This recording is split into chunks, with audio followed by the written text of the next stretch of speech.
In a world where prices are rising, AI is running rampant, and the world is kind of like that, it's understandable as to why people would want to partake in escapism. That's part of the reason why YouTube is doing so well as a platform compared to other places. You can get a lot out of a certain topic without necessarily having to pay money for it, which is different than a lot of streaming services today. I already talked about this in relation to anime in a previous video of mine, but talking about how we consume media and how we see it in our lives is quite important. Platforms like YouTube are giving rise to a whole new genre of animation, as well as giving fans the space to interact with one another regarding their favorite content. But I already talked about this aspect in another video. What I wanted to talk about in this video was the fact that I was wrong about fantasy, specifically fantasy anime, and I'm going to spend the next 30 minutes talking about why I was wrong. So, I'm Ayasuna and I make videos, more specifically art videos, and I'm totally not stalling because I was supposed to have my digital circus video out by now, but it's not even ready. But I did use my time in procrastination effectively, and I actually sat down and watched Witch Head Atelier for the very first time. I had heard nothing but good things about the manga and subsequent anime, but I was too busy, or too lazy rather, to take the time to watch. At the time of me recording this, I've only seen up to episode 3, but that being said, I still might talk about spoilers in this video. I'm also going to be talking about frieren as well as Dungeon Meshi. And likewise, I will also be talking about spoilers in those shows as well. You were warned. So I guess as a bit of a background to talk about this video and talk about Whimsy in general, I was in a bit of a burnout phase with anime for the past year and a half. Other than like One Piece and a few other mangas, I really wasn't watching anime or reading manga like that. Which is interesting because I talked at length about how much anime has influenced my own art style, and you might be wondering why I wasn't really watching it. Well, number one, my friends got me into Star Wars media, so I was obsessed with that for a little bit, and I was also getting kind of bored with anime in general. I remember in my middle school and high school years, there were series that I was genuinely excited to see, whether that was late at night trying to catch the Japanese dub, or like I said, that obscure YouTube channel that posts every 3 months. There was genuine hype and waiting for the next installment. But now with streaming services, that hype sort of dies down, as well as changes the main focus of fandom discourse, which I already talked about. I was the type of person that thought that fantasy anime was just kind of boring.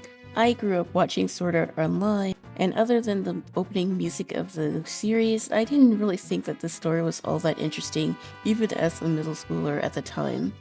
Now, for a lot of people, it was one of their first animes, usually outside of like Naruto or Bleach or One Piece, and everyone's gonna feel a little bit soft towards their first anime. I was obsessed with Blue Exorcist, and even to this day, I still generally like it. Now, going back to SAO for a bit, it's not the first isekai, and it's certainly not the first power fantasy show. However, it did set the stage for what modern fantasy anime was going to look like for the next 10 or so years. Insert the meme of all these isekai slash fantasy protagonists looking all the same. And it's not like I don't get why these directors made the choice for having all these dark-haired characters. The purpose was so that the audience feel like they could actually take a step in the story themselves. These shows are targeted towards teenage boys and young men. Sorry, not sorry, these characters are self-inserts. Just a step above being an adoptable OC. It's just like the Warrior of Light in Final Fantasy XIV. Now, whether it's getting hit by a truck or strapping on some questionable VR headset, you are being transported into another world. You are either an absolute underdog or you have all the power at your disposal, and there usually isn't anywhere in between. Also, the fact that all the female protagonists get to fight over your affection. Now, there are some shows that take this trope and subvert it enough to keep it interesting. The Devil is a Part-Timer Part 1, or Season 1 rather, is one of those shows. It deals with Mao and his accomplice, both of which are demons, being transported to Earth and having to work and find their way through life. But in this case, like I said, the character is actually already used to the fantasy world, so they have to adjust to a normal life. Now, the show is bad, in the sense like junk food is bad for you, but you still keep eating it. It's ironic also because the protagonist literally works in a McDonald's type restaurant. It deals with the humor of having to work in customer service, problems and all, despite being a demonic being, working in fast food is not for the weak. Now, season 2 gets weird, so as far as I know, it doesn't exist. Shield Hero also had potential, but how it treats female characters really gives me the ick, so again, it doesn't really exist to me. And maybe I'm a little bit too woke, but this is a safe space, right? I think I can finally admit that I don't find Konosuba to be funny. Konosuba, of course, is supposed to be a parody of all these isekai animes that I mentioned, but again, it has the issue of having one-dimensional female characters, which is kind of a problem with a lot of isekai shows. I sort of like Megumin, but her movie didn't really do her all that much justice, in my opinion. And even then, her presence didn't really make me want to keep watching the show. I tried watching it on 3 separate occasions, so at some point I have to admit that maybe it's just me. Yeah, I'm not the recipient for that type of humor. Speaking of which, I'm almost up to 270 subscribers on YouTube, and as a reward, if we make it to 270, I'll probably do an anime tier list on stream. I might make a highlight reel of my unpopular anime takes that you guys might actually yell at me in the comments about. I want my channel to be the arcade, so I don't want to just focus on video games, I also want to focus on anime, because like I said, it's a huge inspiration for my art. I've sort of been wanting to go on a magical schoolgirl approach to my Bookkeeper's Daughter series, so I've been sort of researching old animes like that. And that's also part of the reason why I wanted to make this into a video anyways. In a world of fast-paced content and short-form videos that is just focused on trying to get the next dopamine hit for viewers, it is causing the creative process to be utterly gutted. And as a result, we are losing our sense of whimsy in the world. I guess that's also kind of why I was burnt out on anime for as long as I was. I do tend to go through phases of being interested in certain fandoms and fandom spaces, I've mentioned this before. But when a lot of series are trying to copy each other and do the same thing without really changing anything, it does get a bit stale. Hostile fandom spaces don't help, but I already talked about that in a recent video of mine. Because of the repetitive nature that isekai shows can fall into, I dismissed a lot of modern fantasy animes as being the same as these isekais, and I was totally wrong in that assessment. In fact, I'm glad that I'm wrong in that assessment because if it weren't for shows like Frieren or Witch Hat, I likely would be still burnt out with anime in general. I think my issue with modern isekais is that they're mainly focused on tropes. Like I said, you already have the bland main protagonist, usually a boy, the main female lead, who's usually a hot-headed female who pretends that they hate the main character, only to fall into his arms. There's usually the character that's cold and unemotional to pretty much everyone except the main character for some reason. And there's also the weird little sister trope, which I can't really stand. Some stories try to push this as being the wholesome big brother type, but other times it's just downright weird. And if we're feeling really spicy, we might get a girl who's just downright a stalker. Now, I don't necessarily want to be the person that says that all tropes in writing are bad. I actually think tropes in fiction are quite necessary, especially in fantasy settings. What comes to mind are the Knights of the Round and by extension King Arthur.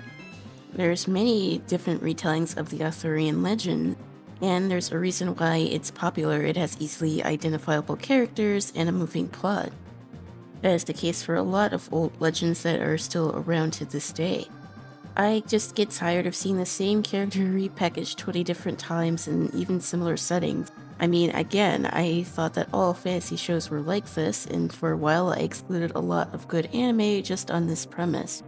Now I get it. Like I said, most isekais are geared towards younger boys. I'm not the target demographic for these shows, so it makes sense that I get annoyed with some of the things that I see in them. But the fact that these shows got so repetitive to the point where it became a literal meme in the anime community means that I'm not the only one who thinks this way. And apart from isekai, there's a lot of promising things that are going on in the fantasy genre of anime. And that is what I want to talk about. In the past few years or so, or I'd say at least after COVID, there's been a bit of a renaissance in fantasy anime. I don't know if it's to escape our increasingly digital lives or whatnot, but shows like Frieren, Dungeon Meshi, and now Witch's Hat all have that thing that a lot of these isekais were missing, and that is whimsy. All three of these shows deal with main protagonists that aren't actually self-inserts, and for some reason it feels even more grounded than some of the other shows that I mentioned so far.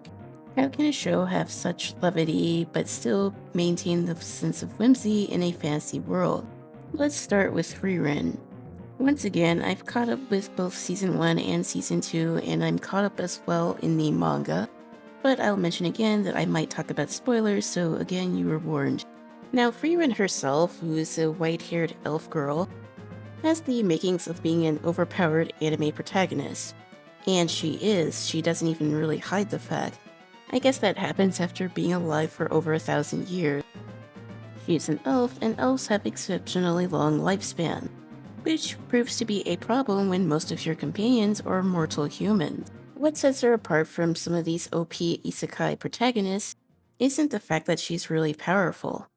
Despite the colorful nature of the world and the characters that inhabit it, there's still a sense of melancholy within the world.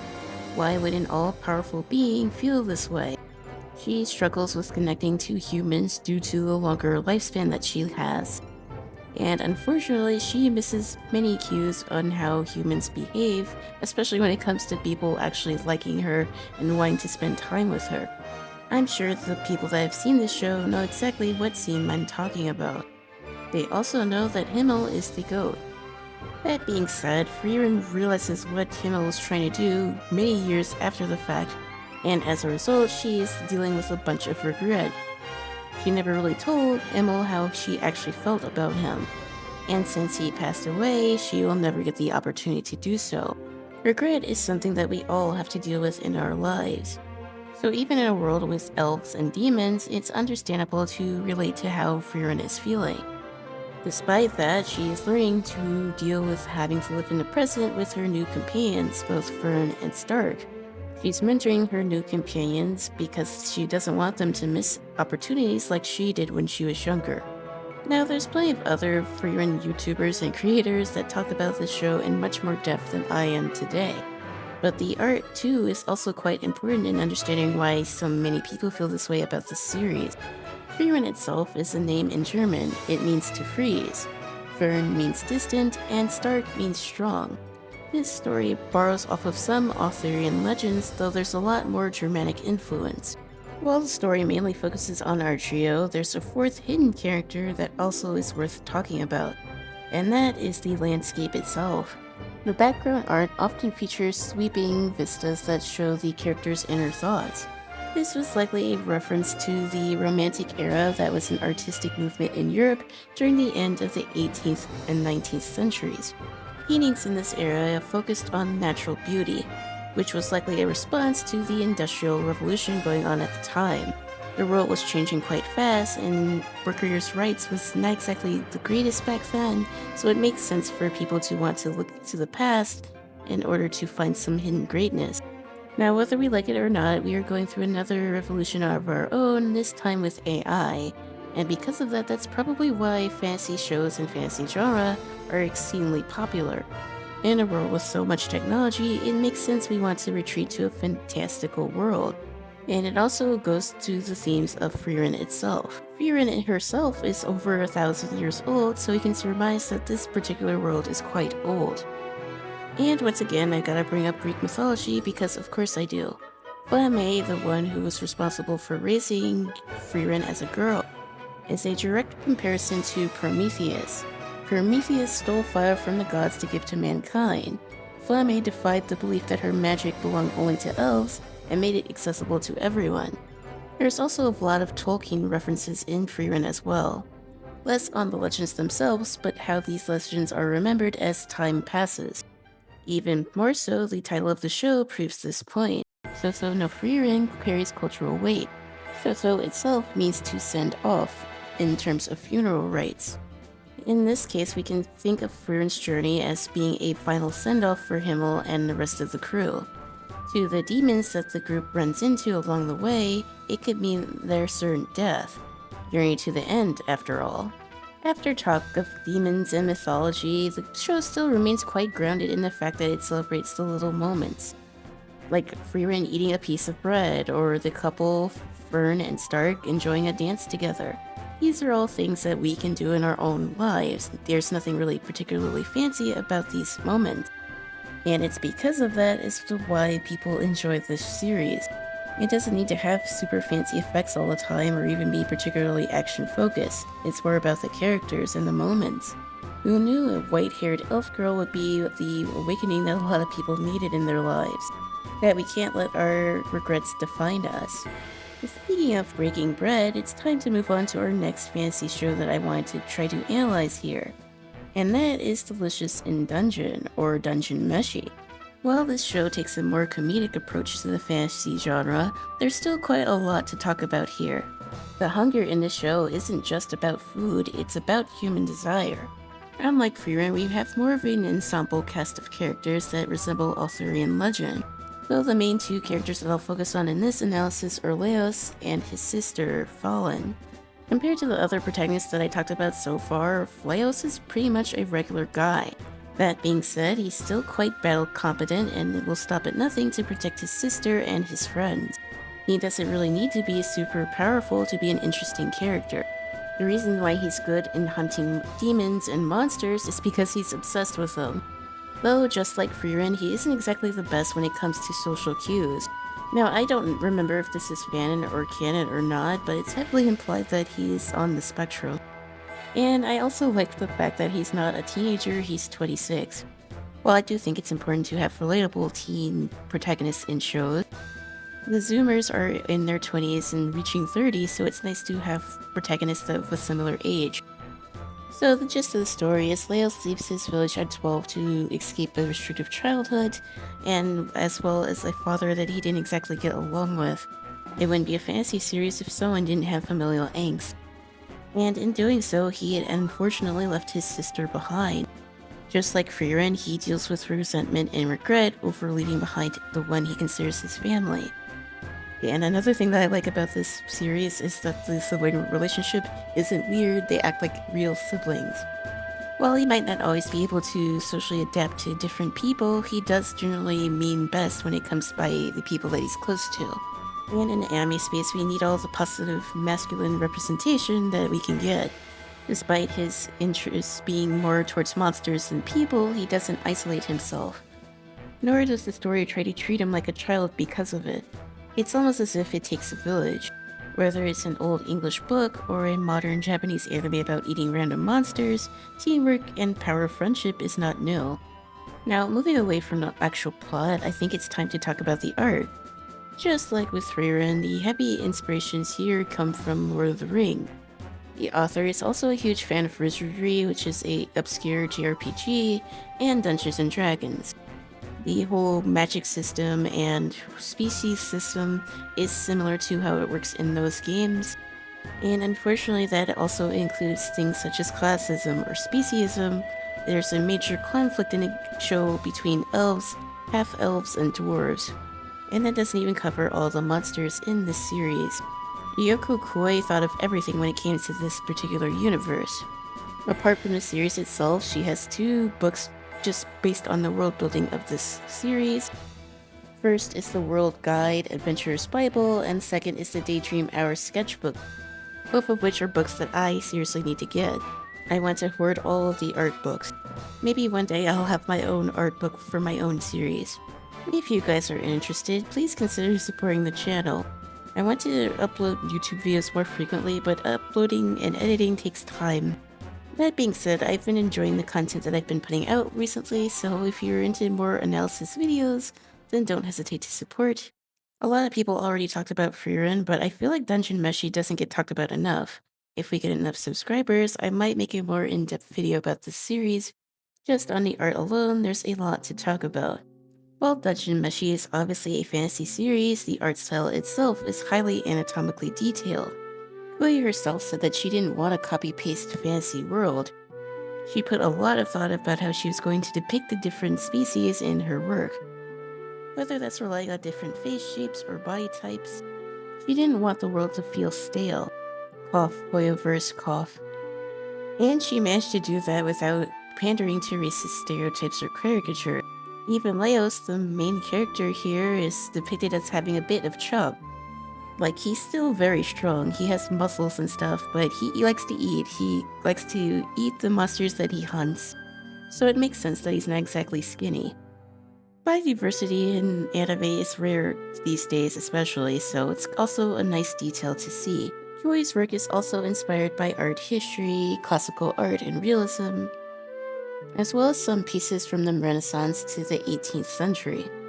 She also includes lore and fantasy items from other cultures as well, not just Europe, which again is also sort of rare in fantasy shows, especially anime. Apart from the real-life inspirations from Koi's work, she was also heavily inspired by CRPGs, including wizardry as well as Dungeons & Dragons, like I mentioned. Unfortunately, I don't have all the time in the world to go into the lore of both games, as they are quite extensive. Koi's work is definitely a love letter to classic Western fantasy. To be an artist is to be a good researcher. Shows and series like Frieren and Dungeon Meshi prove that point. Even with these fantasy settings, these writers are able to ground their characters with struggles that we all deal with. Even in a fantasy world, we can't escape the pressures of discrimination and regret. And how we choose to deal with these issues is what makes us us.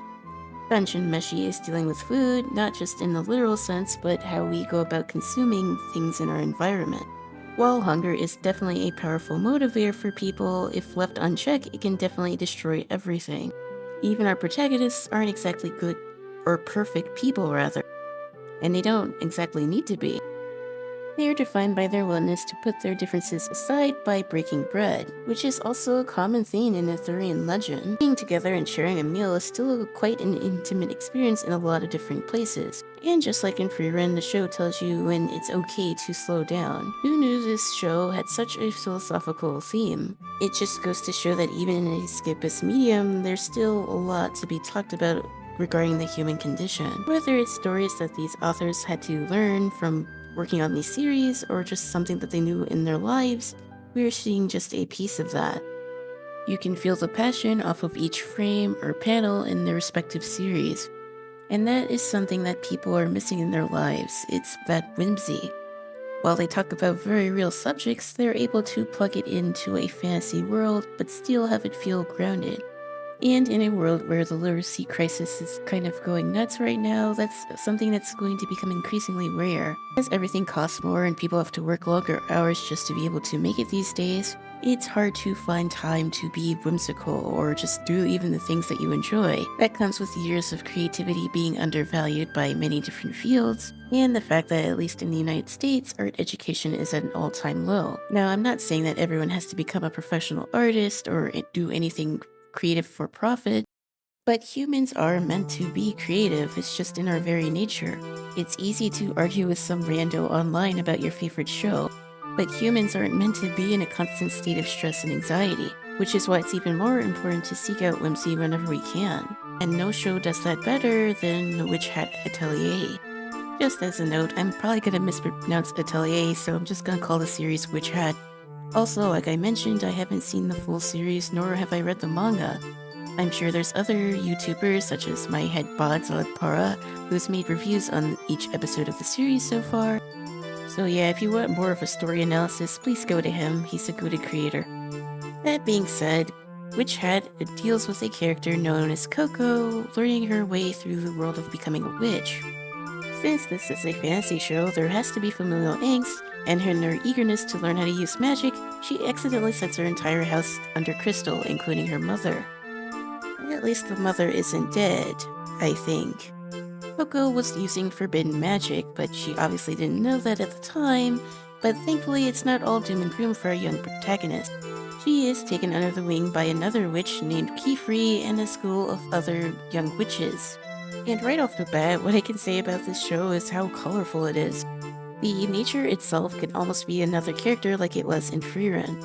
And just like Dungeon Meshi, the whole system of magic and the world itself is highly detailed. Unlike with a stereotypical wand or broom, witches in this universe cast magic by drawing circles. Each spell has its different incantation and yada yada yada. Unlike other magic shows in fantasy, a lot of the magic in this series isn't supposed to hurt people. But of course, there's always some big bad that wants to ruin things for everybody else. Just like with frieren and Dungeon Meshi, Witch Hat Atelier is inspired by none other than Lord of the Rings. Shirahama, the author for Witch's Hat, also watched a lot of Studio Ghibli growing up. There's likely some references in this series from Kiki's Delivery Service. Shirahama graduated from Tokyo University of the Arts, and it shows in a lot of the different techniques she uses for this series. Witch Hat Atelier takes a lot of inspiration from France, more specifically from Art Nouveau.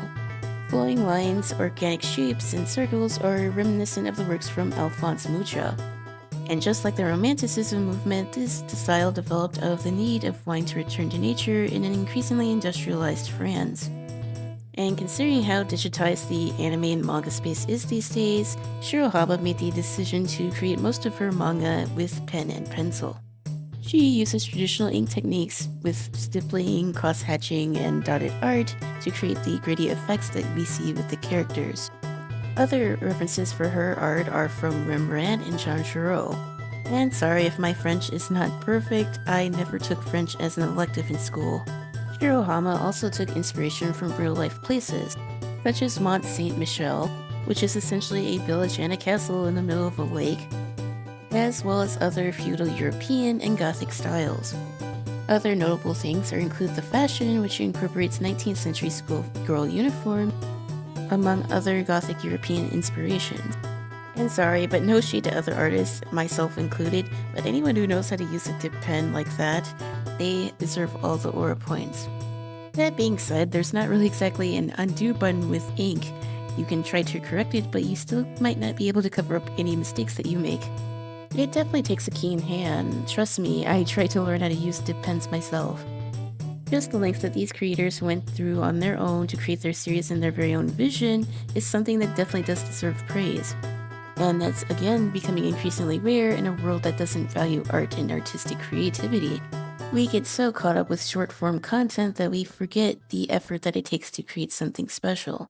Even if we do muster up the courage to actually create something, it's something that we might not always feel comfortable sharing.